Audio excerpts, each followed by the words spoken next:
الحمد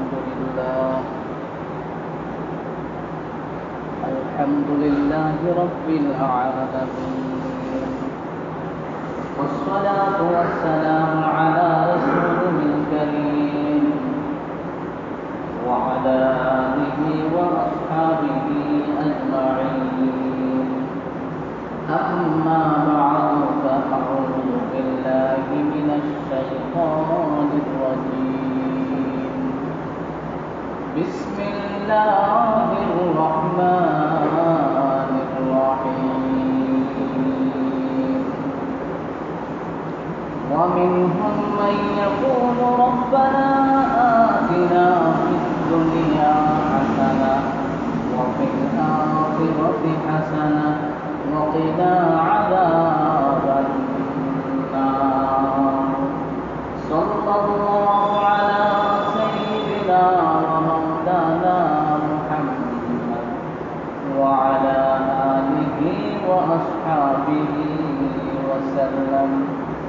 صلى الله على سيدنا ومولانا محمد وعلى آله وأصحابه وسلم. بلغ العلا بكماله، كشف الدجى بجماله، حسنت الجميع خصاله. صلوا عليه وآله. মহান আল্লাহ তাআলার দরবারে শুকরিয়া দান সবাই করি আলহামদুলিল্লাহ। মুসল্লিয়ানে কেরাম, আমরা সকলে অবগত আছি। আমরা একটি বিষয়ের উপর আলোচনা করছি।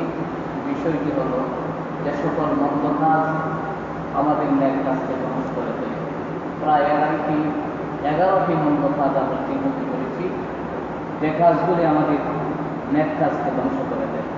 গত শুক্রবার 11 নম্বর যে মন্দ কাজ আমাদের ন্যাক কাজকে ধ্বংস করে দেয়, সেই 11 নম্বরটি হলো ইরাদাতুদ দুনিয়া, দুনিয়া চাওয়া। শুধুমাত্র কেউ যদি দুনিয়া চায়, আখিরাতকে চায় না, তাহলে এটা এমনই একটি গর্বিত কাজ, মন্দ কাজ। সেই মন্দ কাজ তার নেক কাজকে ধ্বংস করে দেয়। সে মোনাজাত করতে গেলে শুধু দুনিয়াই কামনা করে, দুনিয়া নিয়ে সারাদিন ব্যস্ত, আখিরাতের কোনো চিন্তাই নাই। সে কিভাবে ধনী হবে, কিভাবে বড় প্রতিষ্ঠানের মালিক হবে, কিভাবে ছেলে মেয়েকে লন্ডন আমেরিকা পাঠাবে, শুধু আল্লাহর কাছে সেই মোনাজাতই করবে। খবরের কোথাও চিন্তা নাই, নামাজ রোজার সাথে আন্ডারে নাই। যে ব্যক্তি মাঝে এই গুণটা আছে, এই কাজটা রয়েছে, শুধু দুনিয়া আর দুনিয়া, এটা এতই মন্দ কাজ যে নেক কাজকে ধ্বংস করে দেয়। আমি দলিল হিসাবে পেশ করেছিলাম সূরাতুল বাকারা 201 এবং 2 নং আয়াত। আল্লাহ তাআলা বলেন, وَمِنْهُمْ مَنْ يَقُولُ رَبَّنَا آتِنَا فِي الدُّنْيَا وَمَا لَهُ فِي الْآخِرَةِ مِنْ خَلَاقٍ। যে ব্যক্তি শুধু দুনিয়া চায়, আল্লাহ তুমি আমাকে দুনিয়া দাও, আল্লাহ বলেন যে তোর জন্য আখিরাত নাই, আখিরাতে কিছুই পাবে। হাদিস শরীফে এসেছে, যে ব্যক্তি দুনিয়ার ঘরকে আসল ঘর মনে করে, যে দুনিয়ার বাড়িকে আসল বাড়ি মনে করে, তার জন্য আখিরাতে কোনো বাড়ি নাই, ঘর নাই। যে ব্যক্তি দুনিয়া চাইবে আখিরাত, আখিরাতে সে কিছুই পাবে না। আবার সৌভাগ্যশীল বান্দারা এইভাবে আল্লাহ তাআলার দরবারে মোনাজাত করে, وَمِنْهُمْ مَنْ يَقُولُ رَبَّنَا آتِنَا فِي الدُّنْيَا حَسَنَةً وَفِي الْآخِرَةِ حَسَنَةً وَقِنَا عَذَابَ النَّارِ। মানুষের মধ্যে কিছু মানুষ আছে, ওরা বলে, হে রব্বানা, হে আমাদের প্রতিপালক, আতিনা ফিদ দুনিয়া হাসানা, তুমি আমাদেরকে দুনিয়ার কল্যাণ দান করো, ওয়া ফিল আখিরাতি হাসানা, আখিরাতের কল্যাণ দান করো। আর বলে, ওয়া কিনা আযাবান নার, হে আল্লাহ তুমি আমাদেরকে ভয়ানক জাহান্নাম থেকে আমাদেরকে রক্ষা করো। আল্লাহ রাব্বুল আলামিন বলেন এই সকল মানুষ হলো সৌভাগ্যশীল মানুষ যারা দুনিয়াও চায় আখিরাত চায়। তবে আখিরাতকে প্রাধান্য দিতে হবে। কেন প্রাধান্য দিব? আল্লাহ কুরআনুল কারীমে আরেক আয়াতে বলেন বাল তুসিরুনাল হায়াতাদ দুনিয়া ওয়াল আখিরাতু খায়রুন ওয়া আবকা। আখিরাতকে এজন্যই প্রাধান্য দিতে হবে যেহেতু আখিরাতটা হলো স্থিরস্থায়ী আর দুনিয়াটা হলো ক্ষণস্থায়ী। তাই বলে একথা বলছি না যে দুনিয়াকে আল্লাহর দরবারে দুনিয়া চাওয়া যাবে না, চাওয়া তো যাবেই, তবে আখিরাতকে প্রাধান্য দিতে হবে। সে মানুষ আখিরাতের চিন্তা ভাবনায় ব্যস্ত, আল্লাহ তাআলা তার দুনিয়ার যত আয়োজন আছে সব আল্লাহ তাআলা ব্যবস্থা করে দিবে। বলেন সুবহানাল্লাহ। আখিরাতকে আমাদেরকে সামনে রাখতে হবে, যেহেতু আখিরাতটা হলো চিরস্থায়ী। আমাদের মূল টার্গেট এটাই রাখতে হবে। দুনিয়াকে প্রাধান্য দেওয়া যাবে না, আখিরাতকে প্রাধান্য দিতে হবে। কুরআনুল কারীমে সূরাতুল শূরা 25 পারা 20 নং আয়াতে আল্লাহ তাআলা বলেন মান কানা ইউরিদুদ দুনিয়া মান কানা হারসাদ দুনিয়া মান কানা হারসাদ দুনিয়া মান কানা ইউরিদু হারসাল আখিরাহ নাজিদ লাহু মিন হারসিহি। যে ব্যক্তি আখিরাতের ফসল চায়, আখিরাত কামনা করে, আল্লাহ বলেন আমি তার আখিরাতের ফসল বৃদ্ধি করে দেই। ওয়ামান কানা ইউরিদু হারসাদ দুনিয়া, যে দুনিয়া চাই নউতি বিন্না, আমি দুনিয়ার কিছু নিয়ামত দেই না। আর ওমা লাহু ফিল আখিরাতি মিন নাসিব, আখিরাতে তার জন্য কিছুই নাই। এই আয়াতটি কি প্রমাণ করছে? যে যারা দুনিয়া নিয়ে ব্যস্ত, কবরের চিন্তা নাই, হাসরের চিন্তা নাই, মিজানের চিন্তা নাই, পুলসিরাতের চিন্তা নাই, মৌতের চিন্তা নাই, শুধু দুনিয়া নিয়ে ব্যস্ত, ব্যবসা বাণিজ্য নিয়ে ব্যস্ত, ছেলে মেয়ে নিয়ে ব্যস্ত, পদবি কিভাবে বাড়াবে এই ব্যস্ত, শিক্ষা দীক্ষা নিয়ে ব্যস্ত, কিন্তু তার মধ্যে আখিরাত নাই, আখিরাতের কোনো চিন্তাই নাই। কিভাবে শিল্পপতি হওয়া যাবে, কিভাবে বিশাল অট্টালিকার মালিক হওয়া যাবে, এই চিন্তা নিয়ে যে ব্যস্ত, আখিরাতের কোনো চিন্তাই নাই। আল্লাহ বলেন তার দুনিয়াতে কিছু দিব, কিন্তু আখিরাতে সে কিছুই পাবে না। আর যে ব্যক্তি আখিরাত চাইবে, দুনিয়া তো এমনি আসবে, দুনিয়াতে যেহেতু আমি পাঠিয়েছি, আমি তো ব্যবস্থা করেই পাঠিয়েছি, তোমার মাঝে যদি শুধু খালি দুনিয়া চাও তাহলে আখিরাত তো পাবে না। আর যে ব্যক্তি আখিরাত চায়, আল্লাহ বলেন দুনিয়ার যত আয়োজন আছে আমি সব ব্যবস্থা করে দিব। বলেন সুবহানাল্লাহ। সুতরাং আমাদের মধ্যে এটা কিন্তু একটা বড় মন্দ কাজ, এটা আমাদের স্বভাব, এটা আমাদের মধ্যে আছে। সুতরাং এটা পরিহার করতে হবে। আমাদের বিষয় দুইটাই, আমাদের নেক কাজ যাতে নষ্ট না হয়। কারণ দুনিয়া নিয়ে মোনাজাত করলে খালি শুধু দুনিয়া, আখিরাতের কোনো কিছুই নাই। তো এইভাবে মোনাজাত করলে মোনাজাত তো কবুল হবে না। আল্লাহ বলে তোর দুনিয়াতে কিছু দিলাম, আখিরাতে নাই। দুনিয়াতে ঘর পায়ে সন্তুষ্ট, বাড়ি পায়ে, ছেলে মেয়ে পায়ে সন্তুষ্ট, যা দিলাম, আখিরাতে তোর কিছুই নাই। তাহলে আমরা তো এই কোনস্থেই জিন্দিগি চাই না, আমরা আখিরাত চাই, যাতে আমাদের আখিরাত নষ্ট না হয়। তিরমিজি শরীফের হাদিস এবং বাজ্জারের হাদিস, দুইটি হাদিসে রাসূল আকরাম সাল্লাল্লাহু আলাইহি সাল্লাম দুনিয়া এবং আখিরাতকে কম্পেয়ার করেছেন। হাদিসটি হযরত আনাস ইবনে মালিক রাদিয়াল্লাহু তাআলা আনহু থেকে বর্ণিত।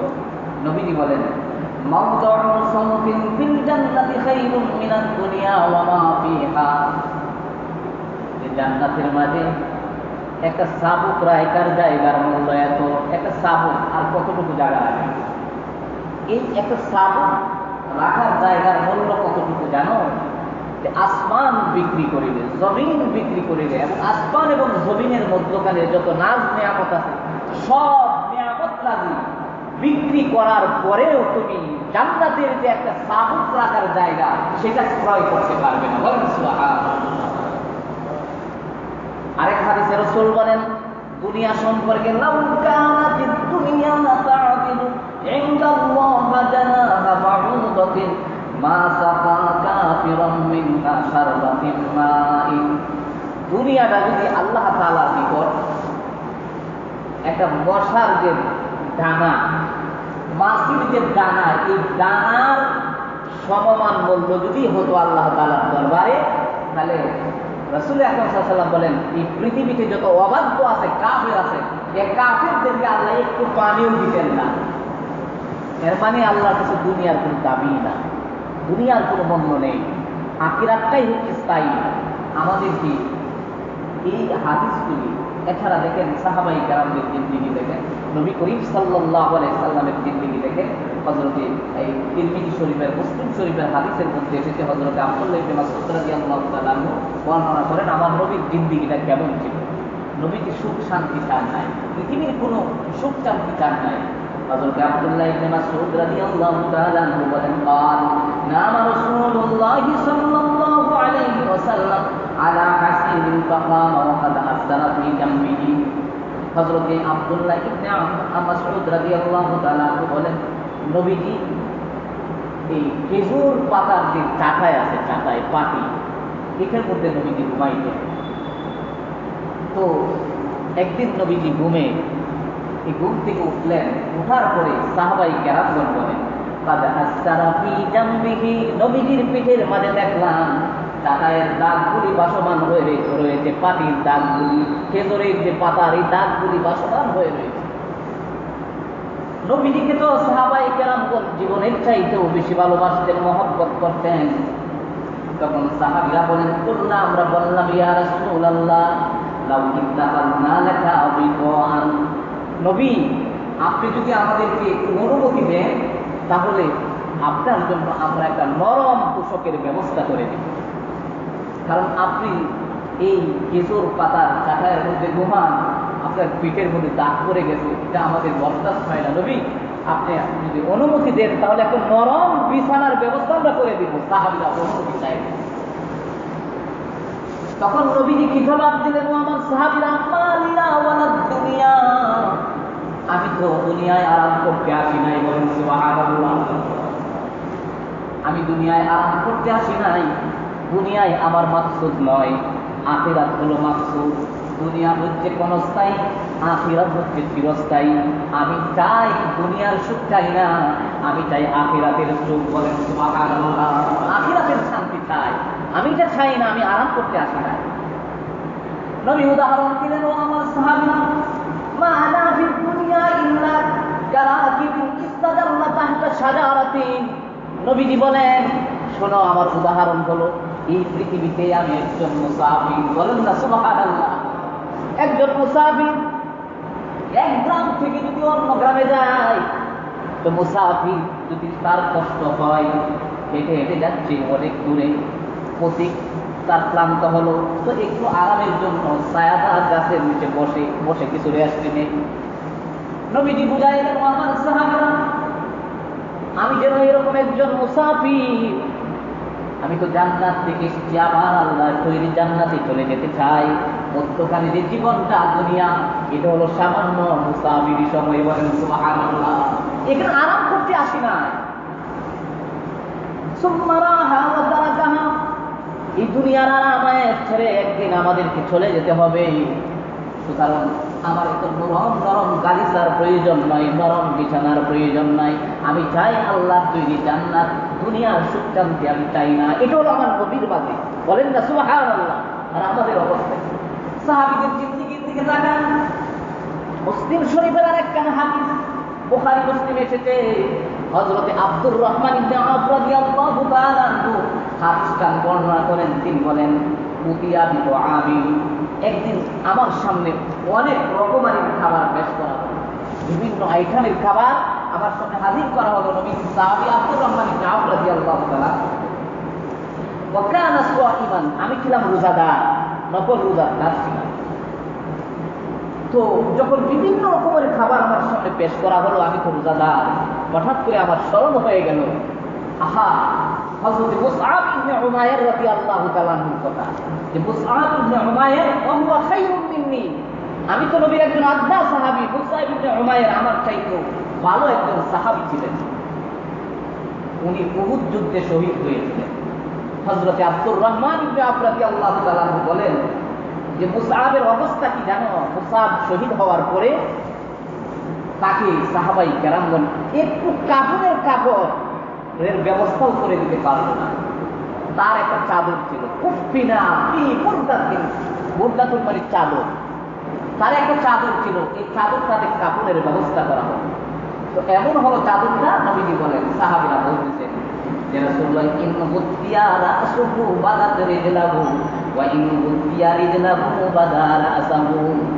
তার যে চাদর দিয়ে কাপড় দেওয়া হলো, এই কাপড়ের অবস্থা হলো এরকম, মাথা ডাকলে পা ডাকা যায় না, পা ডাকলে মাথা ডাকা যায় না, এরকম অবস্থা।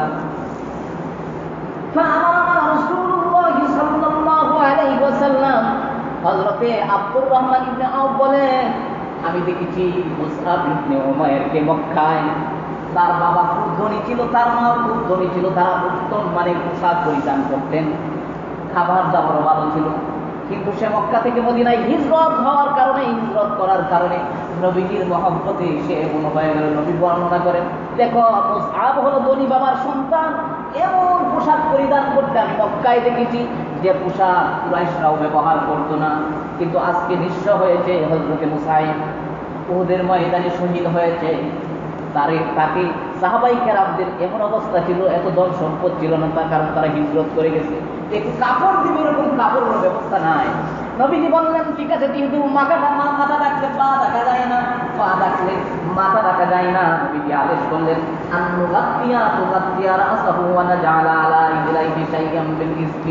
সাহাবীরা মাথাটা রাখিয়া দাও, আর পা দুইটা ইজহার নামক একটি গাছ, এই গাছটা বড় গাছ, এই গাছ দিয়ে তার পাটা ঢাকিয়ে দাও। বলেন সুবহানাল্লাহ, পাটা ঢাকিয়ে দাও।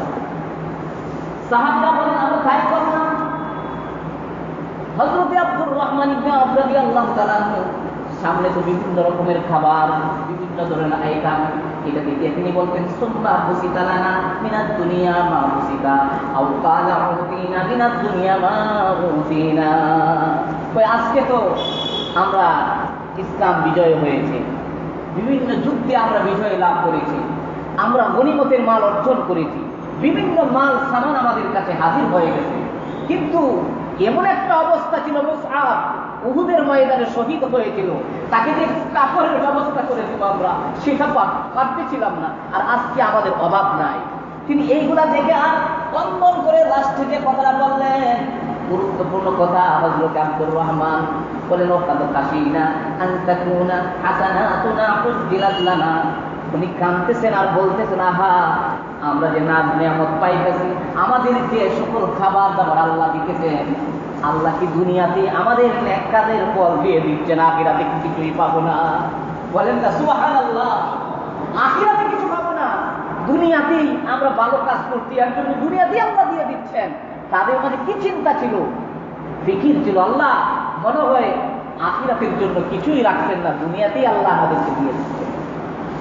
এরপরে হাত্তা তারাকাত তুআম সুম্মা জাআলা ইয়াবকি, তিনি ক্রন্দন করতে শুরু করলেন, শেষ পর্যন্ত তার সামনে যে খাবার ছিল, সুম্মা তারাকা হাত্তা তারাকাত তুআম, তিনি খাবার খাইলেনই না, খাবার ছেড়ে দিলেন।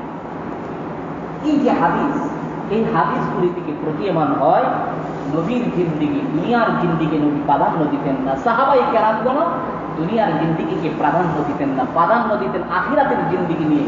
তো আমরার বিষয় তো এটাই, যারা নাকি দুনিয়া নিয়ে ব্যস্ত, আখিরাতের ধারধারি নাই, দুনিয়া পাইছি, কিভাবে বড়লোক হওয়া যাবে, কিভাবে ব্যবসা বাণিজ্য করে আমি উন্নতি লাভ করতে পারবো, কিভাবে ছেলে মেয়েদেরকে কাজে লাগাইতে পারবো, এগুলি তো নিষেধ নয়। কিন্তু আখিরাতের কথা যদি ভুলে যান, তাহলে এই দুনিয়াকে প্রাধান্য দেওয়ার কারণে আপনার যত জিন্দিগিতে আপনি ভালো কাজ করে দেন, আপনার নেক কাজগুলি নষ্ট হয়ে যাবে।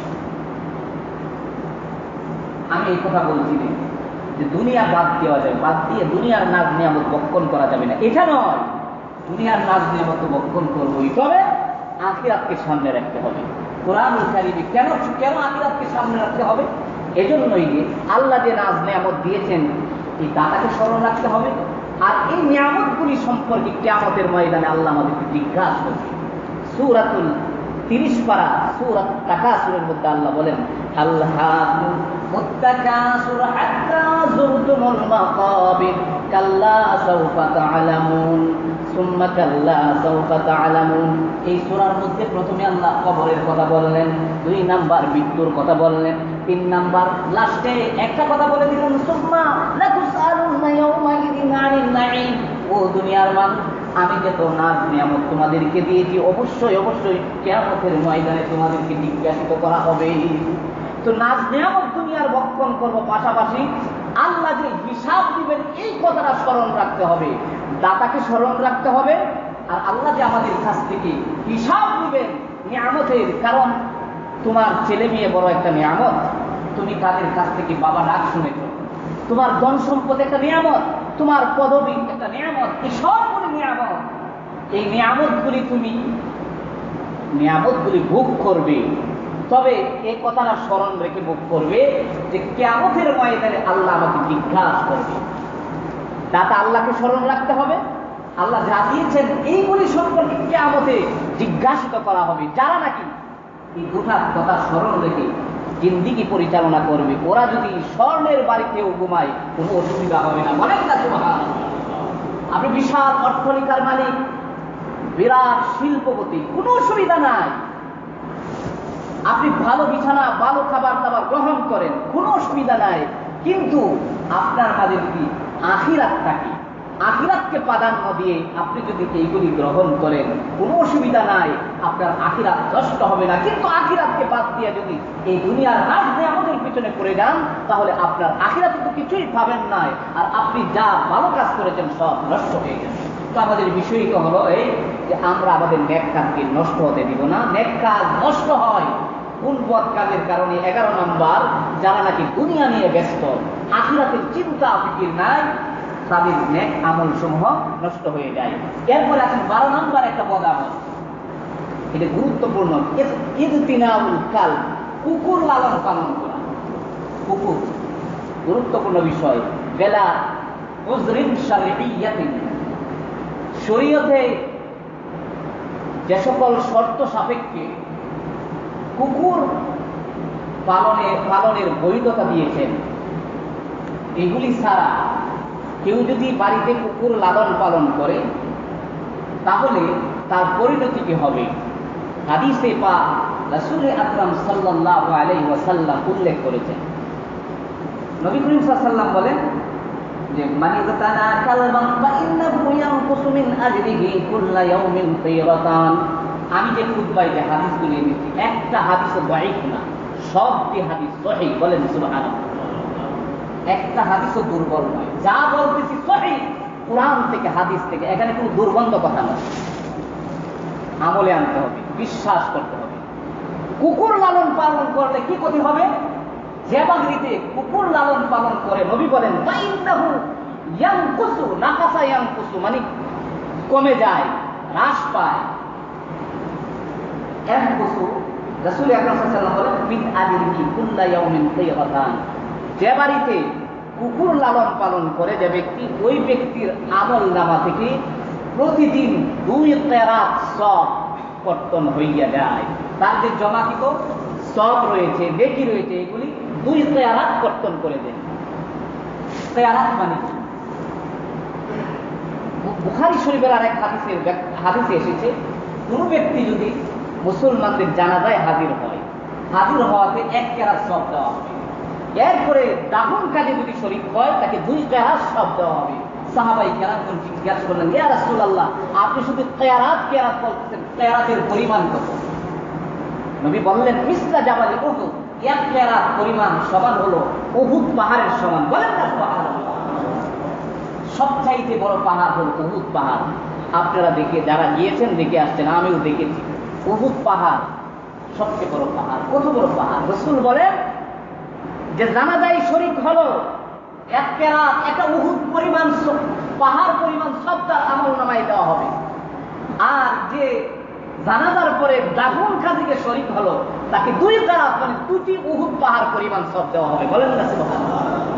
আর যে বাড়িতে যে ব্যক্তি কুকুর লালন পালন করবে, মানুষকে মহব্বত না করে কুকুরকে মহব্বত করবে, কুকুরকে বিছানায় জায়গা দিবে, কুকুরের সাথে ঘুমাবে, যে কুকুর লালন পালন করো, ওই ব্যক্তির জিন্দিগিতে যত ভালো কাজের আমল জমা হয়েছিল, নবী বলেন কুকুর লালন পালন করার কারণে 2টা উহুদ পরিমাণ সওয়াব, 2টা উহুদ পাহাড় পরিমাণ সওয়াব তার জিন্দিগি থেকে প্রত্যেক দিন কর্তন করা হয়, মাইনাস করা হয়। বলেন না নাউযুবিল্লাহ। গুরুত্বপূর্ণ কথা। এখন আসুন, কোন প্রকার কুকুর লালন পালন করা যায়, কেউ যদি শখে লালন পালন করে বাড়িতে, তাহলে কিন্তু তার আমলনামা থেকে এই নেক 2টা উহুদ পাহাড় পরিমাণ সব কর্তন করে দেওয়া হবে। এখন আসুন কোন কোন অবস্থায় শরীয়ত বৈধতা দিয়েছেন, কোন প্রকার কুকুরকে লালন পালন করতে পারবে। 1 নাম্বার রাসূল বলেন ইল্লা কালবা সাইয়্যিদিন, এটা হচ্ছে শিকারি করার জন্য, শিকারি যে কুকুর আছে শিকারি করার জন্য যে কুকুর, এটা। আর কালবা মাশিয়াতিন, 2 নাম্বার গবাদি পশু, গরু ছাগল এইগুলি পাহারা দেওয়ার জন্য যে কুকুর ব্যবহার করা হয় এটা। 3 নাম্বার হচ্ছে আও আরদিন, তার শস্যক্ষেত, কৃষিকাজ, কৃষি পণ্যগুলি পাহারা দেওয়ার জন্য, তার জমিন পাহারা দেওয়ার জন্য যে কুকুর, সেটা পালন করা যায়। এই হাদিসের আলোকে ইমাম নববী রাহমাতুল্লাহি আলাইহি বলেছেন যে বাড়ি পাহারা দেওয়ার জন্য যদি কেউ কুকুর লালন পালন করে জায়েজ, অফিস পাহারা দেওয়ার জন্য যদি কুকুর লালন পালন করে তাহলে জায়েজ, দোষী ব্যক্তিকে চিহ্নিত করে দেওয়ার জন্য যদি কুকুর লালন পালন করে তাহলে জায়েজ। এই ক্ষেত্রে কুকুর লালন পালন করা জায়েজ। তবে লালন পালন করবে কুকুরকে তার বসত বাড়িতে নয়, শিকারী উদ্দেশ্যে এটা জায়েজ। তার গবাদি পশু দেখাশোনার জন্য কুকুর লালন পালন করবে, এটাও জায়েজ। তবে তার বসত বাড়িতে নয়, তার জন্য আলাদা জায়গার ব্যবস্থা করতে হবে। কারণ কুকুর যে ঘরে থাকে এই ঘরের পরিণতি কি হয় এ সম্পর্কে হাদিসে পাকে মুসলিম শরীফে আরেকটা হাদিস এনেছি, যেগুলি কুকুর লালন পালন করা হয় শখে, কোনো কারণ নাই। যে সকল শরীয়তে বৈধতা দিয়েছেন কুকুর লালন করে, এছাড়া কেউ শখে যদি কুকুর লালন পালন করে এর পরিণতি কি হবে দেখেন। হযরত আয়েশা সিদ্দিকা রাদিয়াল্লাহু তাআলা আনহা বলেন ওয়াদা রাসূলুল্লাহ সাল্লাল্লাহু আলাইহি ওয়াসাল্লাম জিবরাইল আলাইহিস সালাম, হযরত জিবরাইল নবীর সাথে ওয়াদা করলেন, হুজুর আমি এমন সময় আপনার দরবারে হাজির হব। তো ফাজাআত তিলকা সাআত ওয়ালাম ইয়াতিহি, সময়টা পার হয়ে গেল কিন্তু জিবরাইল হাজির হইতেছে না। হযরত রাসূল আকরাম সাল্লাল্লাহু আলাইহি ওয়াসাল্লামের হাতে লাঠি ছিল, লাঠিটা মাটিতে ফালাইলেন, ফেলে বললেন যে ফাইদা মা ইখলিফুল্লাহু ওয়াদাহু ওয়ালা রাসূলুহু, আল্লাহর তৈরি ফেরেশতাগণ এবং আল্লাহ তাআলা ওয়াদা কখনো লঙ্ঘন করেন না। জিবরাইল আসার কথা, কেন সে আসতেছে না, বিলম্ব করতেছে, ওয়াদা করে সে আসতেছে না, এটা তো আমি বুঝতে পারতেছি না কেন আসতেছে না। জিবরাইল আমার ঘরে কেন হাজির হচ্ছে না। সুম্মা ইলতাফাতা, নবীজি এদিক সেদিক তাকাইতে লাগলেন, চতুর্দিক দেখতেছেন ঘরে। ফাইজা জারবু কালবিন তাহতা সারিহি, হঠাৎ করে দেখেন তার ঘরের চকি কাঠের নিচে একটা কুকুরের বাচ্চা। হযরত আয়েশা সিদ্দিকা রাদিয়াল্লাহু তাআলা আনহাকে জিজ্ঞাসা করলেন, আয়েশা মাতা দাখালা হাযাল কালব হাহুনা, এখানে কুকুরের বাচ্চা কিভাবে ঢুকলো? হযরত আয়েশা বললেন, আল্লাহি, আল্লাহর কসম, মা দারাইতু, আমি জানি না ইয়া রাসূলুল্লাহ, কিভাবে জানো? নবীজি বললেন ফাআমারা বিহি ফাউখরিজা, তাড়াতাড়ি বের করো। কুকুরের বাচ্চাটা হযরত আয়েশা সিদ্দিকা ঘর থেকে বের করে দিলেন। সাথে সাথে ফাজা জিবরাইল, বলেন সুবহানাল্লাহ, জিবরাইল ঘরে প্রবেশ করলেন। জিবরাইল আলাইহিস সালাম ঘরে প্রবেশ করার সাথে সাথে নবী বললেন ওয়া'তানি ফাজালাস্তু লাকা ফালাম তা'তি, জিবরাইল তুমি এই সময় আসার কথা, বিলম্ব করলে কেন? আমি তো তোমার জন্য অপেক্ষা করতেছিলাম, লেট হলো কেন? জিবরাইল বললেন ইয়া রাসূলুল্লাহ মানা'আনিল কালব আল্লাযী কানা ফি বাইতি, আপনার ঘরের মধ্যে তো কুকুর থাকার কারণে আপনার ঘরের ভিতরে আমি প্রবেশ করি নাই। হযরত জিবরাইল বললেন ইন্না লা নাদখুলু বাইতান ফীহি কালবুন ওয়ালা সূরাতুন, নবী আমরা যারা রহমতের ফেরেশতা আছি, রহমতের ফেরেশতারা যে ঘরে কুকুর থাকে আর যে ঘরে প্রাণীর ছবি থাকে ওই ঘরে প্রবেশ করি না। যে ঘরে, ভালো করে শুনেন, আপনার বাবার ছবি লটকায় রাখছেন, ভাইয়ের ছবি লটকায় রাখছেন, পরিবার পরিজনদের ছবি লটকিয়ে রাখতেছেন, কেন? ও স্মরণ করার জন্য না, হ্যাঁ, ইসলাম সেটাকে সমর্থন করে নাই। যে ঘরে প্রাণীর ছবি থাকবে, যে ঘরে কুকুর থাকবে, ওই ঘরে যদি কেউ মৃত্যুবরণ করে রহমতের ফেরেশতা প্রবেশ করবে না, গজবের ফেরেশতারা এসে তার রূহ নিয়ে যাবে। সেজন্যই এই যে পুতুল বানায় রাখলেন, মানে আমরা যদি মানতে হয় তাহলে সব মানতে হবে, কি বলেন? কিছু মানলাম আর কিছু বাদ দিলাম তা হবে না। এখন আপনি খুব আমলদার, হজ করছেন, কিন্তু আপনার বাবার ছবি লটকানো করে। কথাগুলি আপনাদের খারাপ লাগতেছে। ব্যবসা একখানা দিচ্ছেন, এই ব্যবসা খানার মধ্যে পুতুল ছবি টবি দিয়ে ঘর হারাম হারাম। আপনার ব্যবসার মধ্যে খায়ার বরকত হবে না। আপনার দুনিয়ার যত নেক আমল করছিলেন সব নষ্ট হয়ে যাবে। তাই যে ঘরের ভিতরে কুকুর থাকে আর প্রাণীর ছবি থাকে, আজকেই ঘর থেকে গিয়ে পালিয়ে দিবেন, এগুলি বাদ দিবেন। কারণ ঘরের ভিতরে প্রাণীর ছবি থাকলে হ্যাঁ ফুলের ছবি রাখতে পারবেন, এরপরে রাখতে পারবেন নদী সাগরের ছবিগুলি রাখতে পারবেন, গাছের ছবি রাখতে পারবেন, যেগুলির প্রাণ নেই। আর যেগুলির প্রাণ আছে এই প্রাণীর ছবি আপনি রাখতে পারবেন না। ইসলাম সেটাকে সমর্থন করে না। বুখারী মুসলিমের হাদিস, ইন্না লা নাদখুলু, আমরা প্রবেশ করি না বাইতান ফীহি কালবুন ওয়ালা সূরাতুন, যে ঘরের মধ্যে কুকুর থাকে। মুসল্লিনে কেরাম, কুকুর আজকে আমাদের সমাজে আছে। এই যে পশ্চিমাদের যে সভ্যতা, পশ্চিমারা কিন্তু কুকুর লালন পালন করে। আচ্ছা বলেন, মানুষের বিছনায় ঘুমাইবে, কিন্তু মানুষের বিছনায় না দিয়ে কুকুরে বিছনায় দেয়, ঠিক কিনা বলেন? কুকুরে কুলে নিয়ে খেলাধুলা করে, খাবার দাবার দেয়। কুকুরের স্বভাব কি? কুকুর একটা নিকৃষ্ট প্রাণী, আল্লাহ নিকৃষ্ট করে এটা বানাইছেনি। তাই বলে আমি সেটা বলবো না, ইসলাম সেটাকে সমর্থন করে না যে আপনি কুকুর যেখানে দেখবেন সেখানেই হত্যা করবেন, সেটা ইসলাম সমর্থন করে না। হ্যাঁ, কোন কুকুরগুলি আপনি হত্যা করতে পারবেন? পাগলা, যেগুলি মানুষকে কষ্ট দেয়, যেগুলি মানসিক কামড়ায়, এগুলিকে আপনি ইসলাম সমর্থন করেছে এগুলি হত্যা করার জন্য। আর এমনি কুকুর দেখলেন তো পট করে আপনি হত্যা করবেন, ইসলাম সেটাকে সমর্থন করে না। বরং বুখারীর আরেক হাদিসে বলতে এসেছে, একজন নারী একটা কুকুরকে পানি পান করানোর জন্য আল্লাহ তাআলা তাকে জান্নাত দিয়ে দিতে। বলেন সুবহানাল্লাহ। একটা নারী, ব্যভিচারী নারী।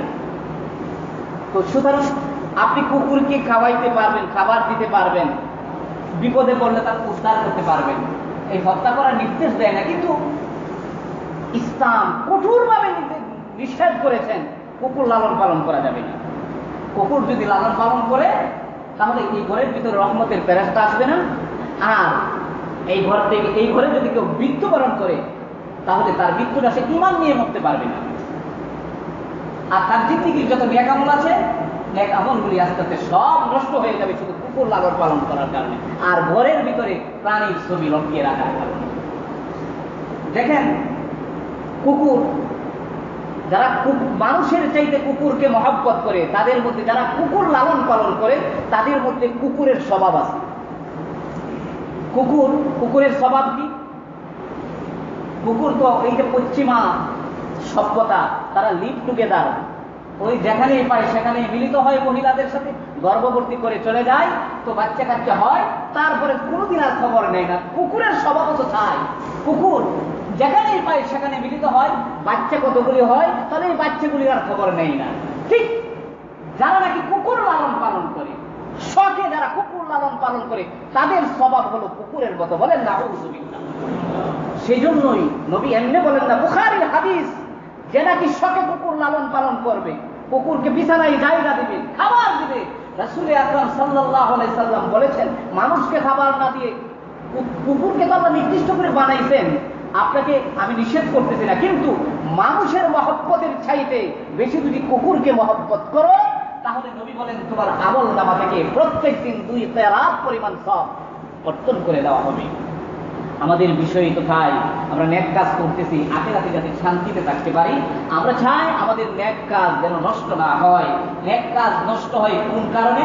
আজকে 12 নম্বর বলেছি যে কুকুর যারা শখে লালন পালন করে, ঘরের ভিতরে যারা ছবি রাখে, তাদের প্রত্যেক দিন দৈনন্দিন, অর্থাৎ তাদের পুরানো যে আমল আছে, নেক কাজগুলি জমা আছে, এই নেক থেকে 2 উহুদ পাহাড় পরিমাণ সওয়াব প্রত্যেক দিন কর্তন করা হয়। তাহলে আসুন আমরা এই আলোচনা থেকে বুঝবো এবং বাড়িতে সবাইকে জানাবো, আর সবাই যেন আমরা আমাদের নেক কাজ যেন ধ্বংস না হয় বদ কাজের কারণে, সেদিকে আমাদেরকে নজর রাখতে হবে। আসুন, চিরস্থায়ী জিন্দেগি আখিরাত, আর দুনিয়ার জিন্দেগি হচ্ছে ক্ষণস্থায়ী। আমরা ক্ষণস্থায়ী জিন্দেগিকে প্রাধান্য না দিয়ে আখিরাতকে প্রাধান্য দিব। আমরা যদি আখিরাতকে সামনে রেখে কাজ করি তাহলে আল্লাহ তাআলা আমাদের দুনিয়ার যত অভাব অনটন আছে, যত প্রয়োজন আছে, সব ব্যবস্থা নিজ হাতে করে দিবে। বলেন সুবহানাল্লাহ। আসুন আমরা সবাইকে আজকে যে আলোচনা করলাম আমরা সবাই আমল করার তৌফিক দান করুন, সবাই বলি আমিন। সাল্লাল্লাহু আলা সাইয়্যিদিনা ওয়া মাওলানা মুহাম্মাদ ওয়া আলা আলিহি ওয়া আসহাবিহি সাল্লাল্লাহু আলা সাইয়্যিদিনা ওয়া মাওলানা মুহাম্মাদ ওয়া আলা আলিহি ওয়া আসহাবিহি ওয়া সাল্লাম। আল্লাহুম্মা আমিন। আলহামদুলিল্লাহি রাব্বিল আলামিন والصلاة والسلام على رسوله الكريم وعلى آله وأصحابه أجمعين. ربنا ظلمنا أنفسنا وإن لم تغفر لنا وترحمنا لنكونن من الخاسرين. رب ارحمهما كما ربياني صغيرا. ربنا تقبل منا إنك أنت السميع العليم. بحق لا إله إلا الله محمد